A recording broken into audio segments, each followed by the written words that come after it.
Hi hello welcome to my channel. അപ്പോൾ ഓരോ ദിവസം ചെല്ലും തോറും ഓരോ ദിവസം കടന്ന് പോകും തോറും ഭയങ്കരമായിട്ടുള്ള വിശേഷങ്ങളാണ് നമ്മുടെ നാട്ടിൽ നടന്നുകൊണ്ടിരിക്കുന്നത്. ഇതെന്തൊക്കെയാണ് സംഭവിക്കണതെന്ന് എനിക്ക് മനസ്സിലാവില്ല, നിങ്ങൾക്കും മനസ്സിലാവില്ല. എന്താണ് നമ്മുടെ ഈ വരും തലമുറയിലെ കുട്ടികളൊക്കെ ഇതെന്താ ചെയ്തുകൊണ്ടിരിക്കുന്നത്? ഓരോ ദിവസവും ഞെട്ടിക്കുന്ന ഓരോ ന്യൂസുകളാണ് നമ്മൾ കാണുന്നത്. ഇപ്പോൾ തന്നെ ഇത് ഇന്നിപ്പോൾ രാവിലെ തൊട്ട് കണ്ടു തുടങ്ങി. ഇന്നലെ 2 ദിവസമായി ബുധനാഴ്ച എക്സാമിന് പോയ കുട്ടികൾ സ്കൂളിലോട്ട് പോയിട്ടില്ല. ഇതുങ്ങൾ സ്കൂളിൽ പോകാണ്ട് നേരെ മുംബൈക്കും ഒക്കെ പോയിട്ട് അത് കോഴിക്കോട് ഇറങ്ങി വേറെ ട്രെയിനിൽ കയറി 10ഉം 16ഉം 17 വയസ്സിനകത്തുള്ള പെൺകുട്ടികളാണ് ഈ 2 കുട്ടികൾ. ഒരെണ്ണം ഫാത്തിമ, ഒരെണ്ണം അശ്വതി. വീട്ടിലാണെങ്കിലും വലിയ വേറെ ബുദ്ധിമുട്ടോ കാര്യങ്ങളോ ഒന്നുമില്ലാത്ത ഒരു സാധാരണ ഫാമിലീസാണ് ഇവരെല്ലാവരും. ഇതെന്തുകൊണ്ടാണ് ഈ കുട്ടികൾ ഇങ്ങനെ പോകണു, അല്ലെങ്കിൽ ഈ ഒരു രീതിയിൽ ഇവരൊക്കെ ചിന്തിക്കണു, നമുക്കൊരു ഐഡിയ കിട്ടുന്നില്ല. ഇപ്പോൾ വരുന്ന കുട്ടികൾ എന്താണ്, ഒന്ന് പറഞ്ഞ് രണ്ടാമത്തേന് അടി ഇടി, ഇതേ തലക്കടിച്ചു കൊല്ലുന്നു. ചെറിയ നിസ്സാരമായി നിങ്ങൾ തന്നെ കേട്ടില്ല, ആ കുട്ടിയുടെ ആ 10ാം ക്ലാസ്സിൽ പഠിക്കുന്ന ഇന്ന് നിങ്ങൾക്കൊപ്പം എഴുതി 10ാം ക്ലാസ്സിൽ പഠിക്കുന്ന കുട്ടികൾക്കൊപ്പം ഇരുന്ന് എക്സാം എഴുതേണ്ട ഒരു കുട്ടിയാണ്. അപ്പോൾ ഇതൊക്കെ എന്താണ് ഈ നാട്ടിൽ നമ്മുടെ നടക്കുന്നത്? ഇത് നമ്മുടെ നിയമത്തിൻ്റെ ഒരു പോരായ്മയാണോ? ഇതൊന്നുമല്ല. ഇതിപ്പോൾ ഇന്നത്തെ ന്യൂസ് എനിക്ക് അതിനെക്കുറിച്ച് പറയേണ്ടത് ഈ 2 കുട്ടികൾ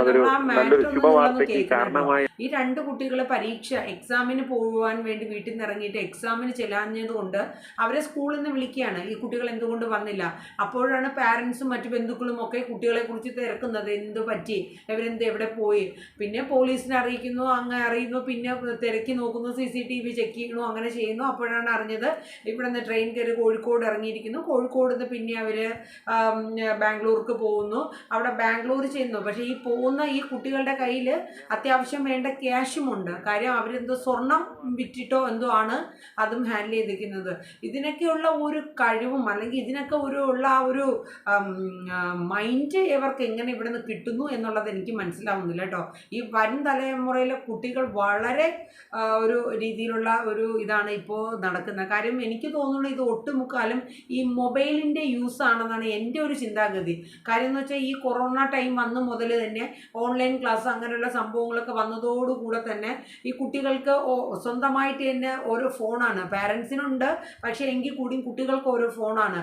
അപ്പോൾ അവർക്ക് എപ്പോഴാണ് ക്ലാസ്സിൽ കയറുക, അത് മിസ്യൂസ് ചെയ്യുന്ന കുട്ടികളുമുണ്ട്, എന്നാൽ ജെനുവിനായിട്ട് പോകുന്ന കുട്ടികളുമുണ്ട്. ഇപ്പോൾ എല്ലാവരെയും കുറ്റപ്പെടുത്തുന്നില്ല. നമുക്കും മക്കളുണ്ട്. എൻ്റെ മോനാണെങ്കിലും ഇടയ്ക്ക് ചില ടൈമിൽ ഞാൻ അവന് ഗെയിം കളിക്കാനും മറ്റുമൊക്കെ കൊടുക്കുന്നുണ്ട്, ഇല്ലയെന്നല്ല. പക്ഷെ നമ്മളെ സംബന്ധിച്ച്, പാരൻസിനെ സംബന്ധിച്ച് കുറേ കാര്യങ്ങൾ നമ്മൾ മക്കളിൽ മനസ്സിലാക്കിപ്പിക്കേണ്ടതായിട്ടുള്ള കാര്യങ്ങൾ അത് നമ്മൾ തന്നെ ചെയ്യണം. അതിപ്പോൾ ഒരു അധ്യാപകരോ അല്ലെങ്കിൽ മറ്റു വ്യക്തികളോ അല്ല. നമ്മൾ പാരൻസിന് കുറേ കടമകൾ നമ്മുടെ മക്കളോട് നമുക്കുണ്ട്. കാര്യം എന്തെന്ന് വെച്ചാൽ ഈ ഫോണ് രാത്രി കിടന്നു കഴിഞ്ഞാൽ ആ ഫോൺ അവർ എത്ര ടൈം യൂസ് ചെയ്യുന്നു, പിന്നെ അതിൻ്റെ ആവശ്യമുണ്ടോ, അവർ ആ ടൈമിൽ നമ്മൾ കിടന്നുറങ്ങുന്ന ടൈമിൽ അവരവിടെ ചാറ്റിങ്ങാണ്. ലോകത്ത് എവിടെ കിടക്കുന്ന ആണാണോ പെണ്ണാണോ എന്താണെന്നൊന്നും അറിയില്ല, ചാറ്റിങ്ങിലാണ്. ഇതൊക്കെയാണ് നമ്മുടെ സമൂഹം കുട്ടികൾ വഴിതെറ്റി പോകുന്നത്.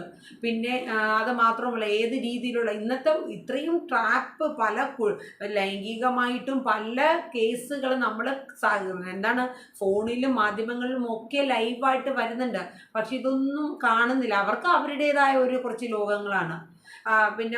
പിന്നെ എനിക്ക് പറയാനുള്ളത് വേറൊരു കേസ് എന്ന് വെച്ചാൽ നമ്മുടെ കഷ്ടപ്പാട് അല്ല. ഇപ്പോൾ ഒരു സാധനം വേണം, ഒരു മൊബൈൽ വേണം, ഒരു വണ്ടി വേണം, അല്ലെങ്കിൽ ഒരു ലാപ്പ് വേണം, ഇതൊക്കെ പറയുമ്പോൾ അത് പറയാൻ കുട്ടികൾ പറയുമ്പോൾ തന്നെ അത് മേടിച്ചു കൊടുക്കുന്ന പാരൻസ് ഉണ്ടാവും. പക്ഷേ എന്നാൽ ചില മക്കളുണ്ട്, എൻ്റെ ഉമ്മയുടെ അല്ലെങ്കിൽ എൻ്റെ അപ്പയുടെ കയ്യിൽ ഇത്ര രൂപയുള്ളൂ ഇപ്പോൾ ചോദിക്കുന്നത്, അവരെ കൊണ്ട് സാധിക്കില്ല. അങ്ങനെ മനസ്സിലാക്കുന്ന നല്ല മക്കളും ഉണ്ട്, ഇല്ല എന്നല്ല കേട്ടോ. അപ്പോൾ ഈ കഷ്ടപ്പാട് എന്താണെന്ന് മക്കളെ അറിയിച്ച് വളർത്താത്തതും ഇതിലൊരു ഭാഗമാണ്. ഈ മൊബൈലിൻ്റെ യൂസ് ഒരു റീസണാണ്. രണ്ടാമത്തത് കഷ്ടപ്പാട് എന്താണെന്ന് നമ്മുടെ മക്കൾ അറിയുന്നില്ല, അതൊരു വലിയ റീസണാണ്. കാര്യം നമ്മൾ എത്രത്തോളം കഷ്ടപ്പെട്ടിട്ടാണ് നമ്മുടെ വീട്ടിലെ കാര്യങ്ങൾ നോക്കുന്നത്.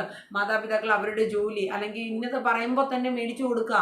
ഇപ്പോൾ വീട്ടിലാണെങ്കിലും മോൻ അത് വേണം ഇത് വേണം, വളരെ ഇതായിട്ടാണ്. കാര്യം എന്ന് വെച്ചാൽ അവന് അത് ആവശ്യമുള്ളതാണോ, പൈസ ഉണ്ടെങ്കിൽ അത് മേടിച്ചു കൊടുക്കും. മോനെ ഇപ്പോൾ കാശില്ല, വാപ്പിയുടെ പൈസ ഉള്ളപ്പോൾ മേടിച്ചു തരാം, ഓക്കെ, അവനത് ഓക്കെയാണ്.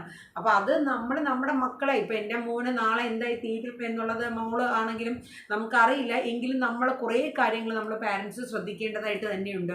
ഇപ്പോൾ ഈ 2 പെൺകുട്ടികൾ അവർ എന്ത് ധൈര്യത്തിലാണ് ഈ പോയത്, ഈ അന്യ നാട്ടിൽ പോയിട്ട് എന്ത് സുരക്ഷിതമാണ് അവർക്കുണ്ടായത്. ഒരു വ്യക്തി അവരുടെ ഇടയിൽ പരിചയപ്പെട്ടിട്ടുള്ള ഒരു വ്യക്തി, അതിൽ ഫാത്തിമ എന്ന് പറയുന്ന ഒരു കുട്ടിക്ക് അയാളെ റഷീദോ എന്തോ ആണ് പേര്, ആ പുള്ളിനെ പരിചയപ്പെട്ടു, അവിടെ വെച്ച് കണ്ടു. എന്നിട്ട് അയാളെ കൂടെ തന്നെ യാത്ര ചെയ്തിട്ട് അയാൾ ഫുള്ള് പോയില്ല, പിന്നെ അവിടെ വെച്ച് അത് ബ്രേക്കപ്പാണ്. പിന്നെ അവരാണ് ഒറ്റയ്ക്ക് പിന്നെ ബാംഗ്ലൂർക്ക് പോകുന്നതും അവിടെ ഒരു സലൂണിൽ ചെന്നിട്ട് അവരെ മുടി ആ കുട്ടിയെ സ്ട്രെയിറ്റ് ചെയ്യുന്നത്. അത് ഏകദേശം 10,000 രൂപയ്ക്ക് മേലെയുള്ള ഒരു ചിലവാണ്. അതിനുള്ള ഫണ്ടും ആ കുട്ടികളുടെ കയ്യിൽ ഉണ്ടായിരുന്നു. അതാണ് അതിൽ നിന്നും ഏറ്റവും ഇതായിട്ടുള്ള കാര്യങ്ങൾ. അപ്പോൾ എന്തൊക്കെയാണെങ്കിലും ഒരു രാത്രി 2 ദിവസം ആ വീട്ടുകാർ, ആ ബന്ധുക്കൾ, മറ്റേ പോലീസ് ഉദ്യോഗസ്ഥന്മാർ, അവരെ വളരെ അവരുടേതായ നമ്മുടെ കേരള പോലീസിന് അതിനൊരു വലിയ പങ്ക് തന്നെ, നല്ലൊരു സപ്പോർട്ട് നമ്മൾ കൊടുത്തേ പറ്റുള്ള കാര്യം. അവരെ വളരെ അപ്ഡേറ്റ് ആയിട്ട് തന്നെ ഓരോ കാര്യങ്ങൾ വ്യക്തമായിട്ട് ചെയ്യേണ്ട രീതിയിൽ ഓരോ സ്ഥലങ്ങളിലും അവർ ചെയ്ത് എന്തായാലും കുട്ടികളെ നമുക്ക് കണ്ടു കിട്ടിയിട്ടുണ്ട്, വേറെ പ്രോബ്ലം ഒന്നും ഉണ്ടാവാണ്ട്. അത് നമ്മുടെ ആ കുട്ടികളുടെയും നമ്മുടെയും ഒരു ഭാഗ്യം, അല്ലാണ്ട് എന്ത് പറയാം, ആ വീട്ടുകാരുടെ ഒരു ഭാഗ്യം അല്ലേ. അപ്പോൾ ഇതുപോലെയുള്ള ഇങ്ങനത്തെ വെറും ഒരു ഇതായിട്ടുള്ള പെരുമാറ്റ രീതികൾ നമ്മുടെ മക്കളിൽ നിന്ന് അത് മാറ്റണം. അത് കുറേയൊക്കെ തന്നെ എൻ്റെ ഒരു അഭിപ്രായത്തിൽ ഏറ്റവും പ്രധാനം ആ മൊബൈലിൻ്റെ ഉപയോഗം. ഈ മൊബൈലാണ് പല മൊബൈലുകളിലും അല്ലെങ്കിൽ പല ഫിലിമുകളിലും മറ്റു സിനിമയിലൊക്കെ കാണുന്ന ഓരോ സംഭവങ്ങൾ നമുക്കൊന്നും പറയാൻ പോലും പറ്റില്ല. ഇപ്പോൾ പാരൻസിനെ സംബന്ധിച്ച് അങ്ങനെയാണ്, ഒന്ന് ദേഷ്യപ്പെട്ട് കഴിഞ്ഞാൽ തീർന്നു അവിടെ, ഒന്നീ തൂങ്ങിച്ചാവുന്നു, അല്ലെങ്കിൽ വീട്ടിൽ നിന്ന് പുറപ്പെട്ടു പോകും. ഇതൊക്കെയാണ് ഇപ്പോഴും നമ്മുടെ മക്കൾ പഠിച്ചു വെച്ചിരിക്കുന്നത്. അതൊക്കെയാണ് അവരുടെ പോംവഴികൾ. എന്നുവെച്ചാൽ അവരുടെ മൈൻഡിൽ അതാണ് അവരുടെ ജീവിതത്തിൽ ഏറ്റവും വലിയ ഒരു അവർ ഘട്ടം നേരിടുന്നു. അതുകൊണ്ട് അത് എനിക്ക് സഹിച്ച് കിട്ടിയില്ലെങ്കിൽ പിന്നെ ഞാൻ എന്തിനാണ്, എനിക്ക് മരിക്കാം, അങ്ങനെയൊക്കെയുള്ളത് ചിന്താഗതിയുള്ള കുട്ടികളാണ് നമ്മുടെ മക്കളെന്ന് എനിക്ക് തോന്നുന്നു. ഒട്ടുമുക്കാലും വളരെ കുറച്ച് നല്ല ചിന്താഗതിയുള്ള കുട്ടികളും നമ്മുടെ സമൂഹത്തിലുണ്ട്. അപ്പോൾ ഇതിന് എതിരെ എനിക്ക് വേണ്ടത്, എനിക്ക് പറയാനുള്ള കാര്യം എന്ന് വെച്ചാൽ നമ്മളെ വീട്ടിൽ നമ്മുടെ കുട്ടികളുടെ മൊബൈലിൻ്റെ ഉപയോഗങ്ങളും ശ്രദ്ധിക്കുക. അതോടൊപ്പം നമ്മുടെ കഷ്ടപ്പാടുകളും ബുദ്ധിമുട്ടുകളും കുട്ടികളെ പറഞ്ഞ് മനസ്സിലാക്കി കൊടുക്കുക. പിന്നെ ഏറ്റവും പ്രധാനം നമ്മുടെ കേരളത്തിൻ്റെ നിയമം വളരെ ശക്തമായ രീതിയിൽ തന്നെ നമ്മുടെ കേരളത്തിലെ നിയമാവലി വരണം. കാര്യം വളരെ നല്ല രീതിയിലുള്ള ശിക്ഷ. ഇപ്പോൾ ഒരു 10ാം ക്ലാസ്സിൽ പഠിക്കുന്ന ആ പയ്യനെ തലയ്ക്കടിച്ച് ഇത്രയും മൃഗീയമായിട്ട് കൊന്നു. അപ്പോൾ അവർ പറയണത് എന്താണ്, 15 വയസ്സ് ആയിട്ടുള്ളവർ കൂട്ടമായിട്ട് ചെയ്തു കഴിഞ്ഞാൽ ഇപ്പം കേസൊന്നുമില്ല, അതൊന്നും ശിക്ഷയിൽപ്പെടില്ല. അതാണ് കുട്ടികളുടെ പോലും മനസ്സിലെ നമ്മുടെ ഈ കേരളത്തിലെ നിയമത്തെക്കുറിച്ച് കുട്ടികൾക്ക് പോലും ഉള്ളൊരു വില. അപ്പോൾ എൻ്റെ ഒരു അഭിപ്രായത്തിൽ ഇതിനെതിരെ ശക്തമായ പല കാര്യങ്ങളും കൊണ്ടുവരികയും നമ്മൾ പാരൻസ് ചെയ്യേണ്ട കുറേ കാര്യങ്ങളുമുണ്ട്. എന്തായാലും ഇതുപോലെയുള്ള ഇൻസിഡൻസ് ഇനിയും ഉണ്ടാവാൻ ഉണ്ട്. കാര്യം എന്ന് വെച്ചാൽ നമ്മുടെ ഇപ്പോഴത്തെ ഒരു രീതി അങ്ങനെയാണ്. ഒന്ന് പറഞ്ഞ് രണ്ടാമത്തേന് അടി അല്ലെങ്കിൽ കൊല്ലുക, കുട്ടികളെ ആണെങ്കിൽ നമ്മൾ വഴക്ക് പറഞ്ഞാൽ തീർന്നു, അവിടെ കഴിഞ്ഞു. ഒന്നീ വെയിൻ കെട്ടി അല്ലെങ്കിൽ തൂങ്ങി മരിക്കുക, അങ്ങനെ പല പല കേസുകളാണ് വന്നുകൊണ്ടിരിക്കുന്നത്. അപ്പോൾ ഇതിന് ഉത്തരവാദിത്തപ്പെട്ട ഓരോ സംഘടനയിലും അല്ലെങ്കിൽ നമ്മുടെ പാരൻസിൻ്റെ ഭാഗത്തു നിന്നാണെങ്കിലും അധ്യാപകരുടെ ഭാഗത്തു നിന്നാണെങ്കിലും നമ്മുടെ ഭരണഘടനയുടെ ഭാഗത്തു നിന്നാണെങ്കിലും ഇതിനെതിരെ അല്ലെങ്കിൽ ഈ ഒരു രീതി നമ്മുടെ കുട്ടികളിൽ നിന്ന് തുടച്ചു മാറ്റാനുള്ള നല്ലൊരു രീതി അല്ലെങ്കിൽ നല്ലൊരു ഇത് നമ്മുടെ ഇതിലോട്ട് കൊണ്ടുവരണം എന്നുള്ളതാണ് എൻ്റെ ഒരു അഭിപ്രായം. അപ്പോൾ അതിന് ഇനി ഇതുപോലെയുള്ള ഇൻസിഡൻസും മറ്റും ഉണ്ടാകാതിരിക്കട്ടെ എന്ന് നമുക്ക് പ്രതീക്ഷിക്കാം. നമ്മുടെ മക്കൾ കുറച്ചും കൂടെ പ്രാക്ടിക്കലായിട്ട് നിങ്ങൾ ചിന്തിക്കുമോ? കാര്യം നമുക്ക് വേണ്ടിയാണ് നമ്മുടെ വീട്ടുകാരെ, നമ്മുടെ അച്ഛൻ, അമ്മ, ഉമ്മ, വാപ്പ, നമ്മുടെ മറ്റു ബന്ധുക്കൾ എല്ലാം നമുക്ക് വേണ്ടിയിട്ടാണ് അവർ ജീവിക്കുന്നത്. അപ്പോൾ അവർക്ക് നമുക്ക് എന്ത് ചെയ്തു കൊടുക്കാം? പഠിക്കുക, നല്ല രീതിയിൽ എത്തിയ നല്ലൊരു ജോലി മേടിക്കുക, അവർക്കൊരു സപ്പോർട്ട് കൊടുക്കുക. നമ്മളെ കണ്ടുവേണം നമുക്ക് താഴെയുള്ള നമ്മുടെ മക്കൾ, അനിയന്മാരും അല്ലെങ്കിൽ അനുജത്തിമാരാണെങ്കിലും വളർന്നു വരേണ്ടത്. അപ്പം നിങ്ങളാണ് ഒരു മാതൃക, ഒരു റോൾ മോഡൽ. നമ്മുടെ താഴെയുള്ള കുഞ്ഞു തലമുറയിലുള്ള കുട്ടികൾക്ക് മുതിർന്ന നിങ്ങളാണ് മാതൃകയാകേണ്ടത്. 23 വയസ്സുള്ള വെഞ്ഞാറമൂട് നടന്ന സംഭവങ്ങൾ നിങ്ങൾ കണ്ടില്ലേ? ഇതൊക്കെ എന്താണ്? ഇതിനെക്കുറിച്ചൊന്നും പറയാൻ നിന്ന് നമുക്ക് വാക്കുകൾ കിട്ടുന്നില്ല. അപ്പോൾ എന്തുകൊണ്ടായാലും എനിക്ക് പറയാനുള്ളത് ഈ വക കാര്യങ്ങളിലൊക്കെ ഒരു ശക്തമായ തീരുമാനങ്ങളെടുത്ത് നമ്മുടെ നിയമാവലിയിലും നമ്മുടെ ഭരണഘടനയിലും നമ്മുടെ മൊബൈലിൻ്റെ യൂസിലും ഈ ഓൺലൈൻ പോലെയുള്ള ക്ലാസ്സുകളും മറ്റുമൊക്കെ പാടെ കട്ട് ചെയ്ത് കളയുക. കുട്ടികൾക്ക് ഒരു 10-20 വയസ്സായിട്ട് മൊബൈൽ കൊടുക്കുക, അത് മതി. ഓൺലൈൻ ക്ലാസ് എന്ന് പറഞ്ഞാൽ സ്വന്തമായിട്ട് ഫോണാണ്, ഐഫോണാണ് കൊണ്ടു നടക്കുന്നത്. ഈ 10-15 വയസ്സായ കുട്ടികളുടെ കയ്യിൽ വാങ്ങിച്ചു കൊടുക്കുന്ന പാരൻസ് ഐഫോണൊക്കെയാണ് അങ്ങറ്റ ഏറ്റവും കൂടിയ ഫോണുകൾ.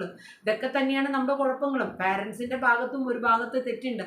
എന്തായാലും ഈ കഴിഞ്ഞ ദിവസം ഈ പോയ 2 കുട്ടികളും തിരിച്ചെത്തിയിട്ടുണ്ട്.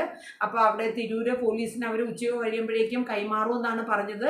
അവരുടെ ബാക്കി പരിശോധനകളും കാര്യങ്ങളും എല്ലാം കഴിഞ്ഞു. പക്ഷേ ആ കുട്ടികളെ എന്തുകൊണ്ടാണെന്ന് അറിയില്ല, അവർ പാരൻസിൻ്റെ അടുത്തോട്ട് തിരിച്ച് പോകില്ല എന്നുള്ളൊരു ശക്തമായ നിലപാടിലാണ് നിൽക്കുന്നത്. എന്തായാലും ഇപ്പോൾ വേറെ പ്രോബ്ലംസ് ഒന്നും ഇല്ല. അവരെന്തായാലും വേറെ ഇഷ്യൂസ് ഒന്നും ഉണ്ടാകണ്ട. അവരുടെ പാരൻസിൻ്റെ അടുത്ത് തന്നെ പോവുക.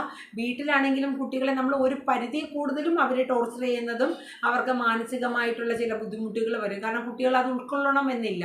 അപ്പോൾ അതുകൊണ്ട് ആ വക കാര്യങ്ങളെല്ലാം ശ്രദ്ധിച്ച് ഇനിയെങ്കിലും ഇതുപോലെയുള്ള ഇൻസിഡൻസ് വരാതിരിക്കട്ടെ എന്ന് ഞാൻ പ്രാർത്ഥിക്കുന്നു. Okay, bye, thank U.